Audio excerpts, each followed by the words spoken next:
Hello, everybody. It's Demon Mist. One of the things that I do on this channel regularly is take stuff apart that I get from thrift stores because that's one of the things I regularly do. If I'm stuck on a bunch of projects or if I'm feeling frustrated, I just take something apart.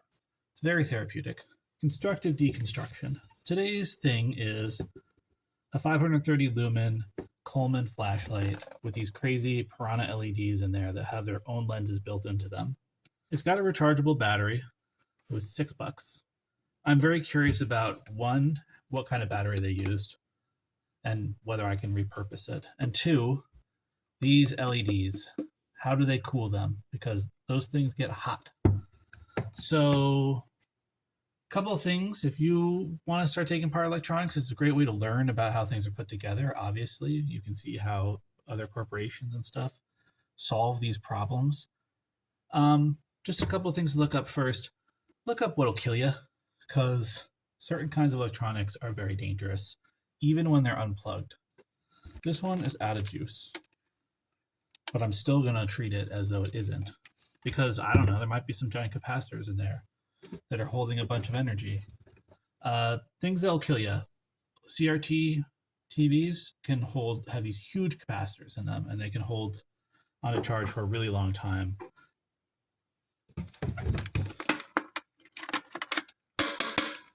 Am I making any progress on this? Hold on. Okay.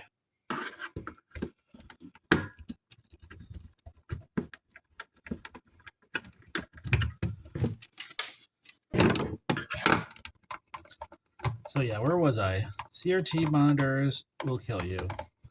Even if they haven't been plugged in for a long time, they can hold significant charge because they have huge capacitors in them. Capacitors are really the thing we want to look out for.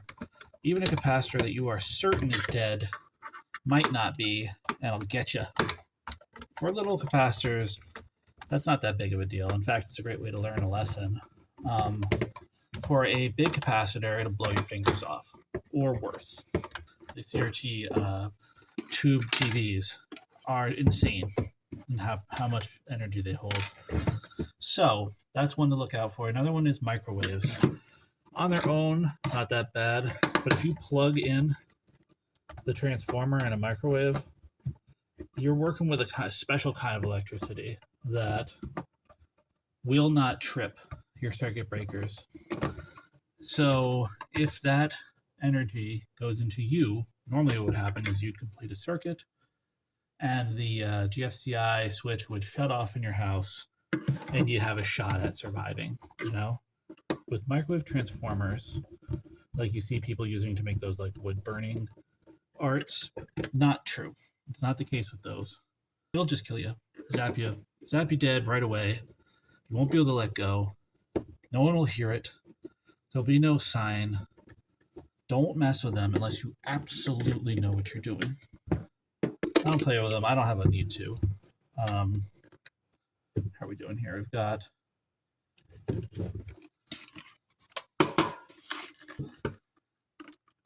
plastic screws are annoying because they're kind of made to be like one way. They bite into the plastic and then they stay there. How many of these have I gotten? Have I gotten them all? There's a rule when you're taking stuff apart. The rule is no, you did not get them all. Think you did? You're wrong. You didn't.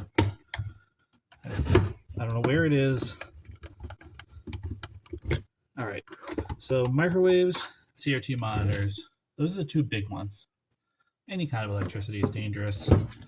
I mean, if you think about what it does in your home, it powers the things that heat and cook your food. Guess what that... There we go. Guess what that food is made out of? The very same proteins and molecules inside your own body. So just be careful, guys. All right. This is the beautiful moment. Aha, I knew it was going to be one of these. I bet you this is a 12 volt. All right, a couple of things right off the bat. That's a big battery. I don't know if it has any power. I'm pretty sure it doesn't. We can test that. I got my voltmeter here and everything. In fact, It's all covered in plastic. We'll get to that. The next thing is I was right about the cooling situation. They're doing it with this giant heat sink. I don't see a fan on it, so it's not fan cooled, but just having that there is enough to dissipate the heat, apparently. Um, and then the rest of this is just plastic and a little bit of special lights. So, what do we got here? Ooh, 14 volts. Very nice. Oh, no. Okay. I got stuck on the cyclic use. Here it is. It is. It's one of those 12 volt 2.8 amp batteries, and it's lead. The nice thing about lead acid, I mean, it's old technology, but they last a long time. There's a reason that they're in things that are supposed to stick around, like emergency lighting. I'm going to pull these leads free first, ground second. Ooh. All right, now let's see if we can find anything on here. Any juice. I have a couple of these that I've saved up from various different things. I have no idea what I'm going to do with them. I think I'm going to see if I can trickle charge them with like solar panels. I have a bunch of solar panels too that I've harvested from various projects. Oh, I don't remember which is. Oh, there it is. Okay. Positive, negative. Okay. We got 2.7 volts coming out of what's supposed to be a 12 volt device. So that thing is not entirely empty, but it's low on juice. I'm still learning all the wonderful things this device can do.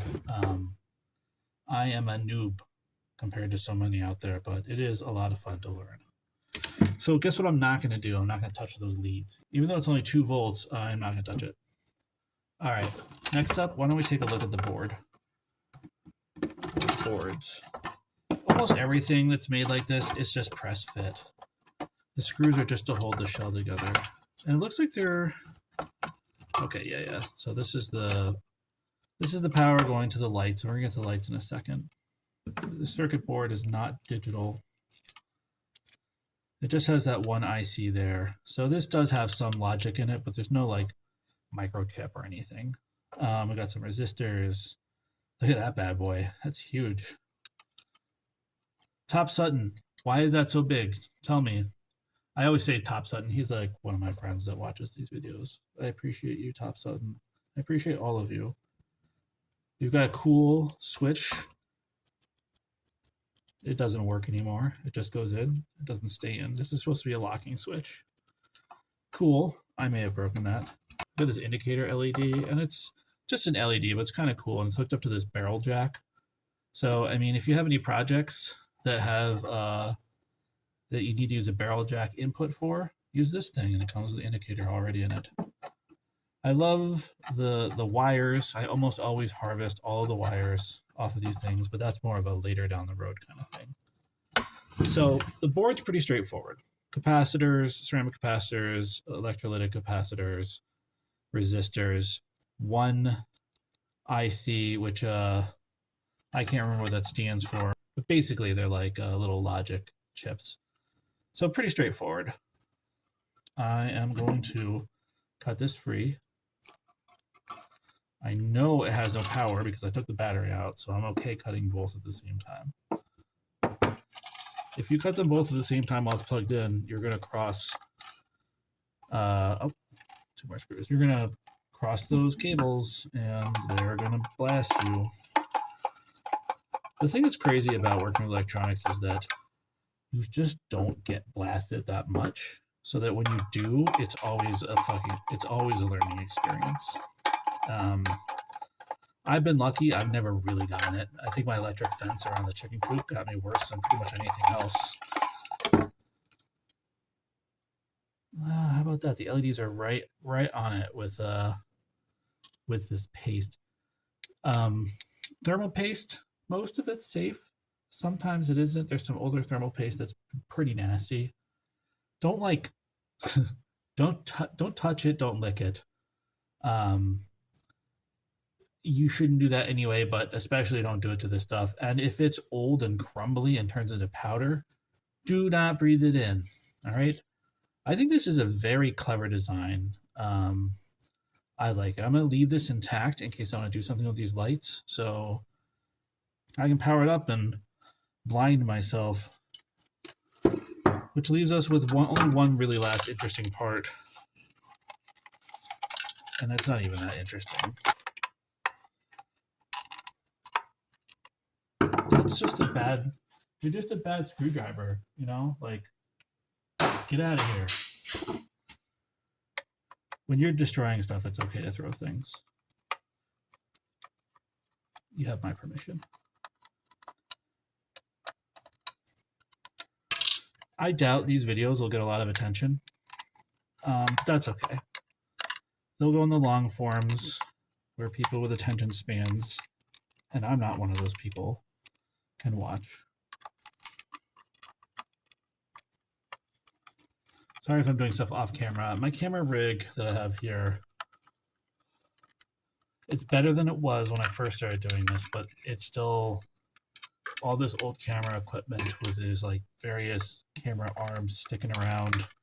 And if I don't lean back, I'll hit them and then they shake around. Okay. Great. It wasn't coming out. Yeah, you know, kind of a cool see-through piece of plastic. I mean, there's probably a project there. You could put some kind of screen behind that. You know, 3D print something so just a screen sticking out. Maybe some indicator lights. Will I do that? Probably not, but I could. And then these things are just like painted with Mylar, and they're worthless.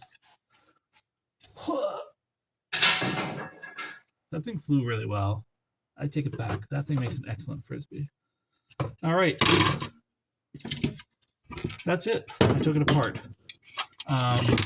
Advice I would have for you, don't keep the plastic. It doesn't do any good. Just throw it away. It's just going to clutter your house. More advice, keep the screws. Screws that are specifically designed to bite into plastic are incredibly useful for makers. You always need one more screw. Just like there's always one more screw to take off, you always need one more screw. So save them. I have a few on the ground I'll pick up. And I put them in a giant container of screws. Yeah. Anyway, thank you so much for watching. I appreciate it.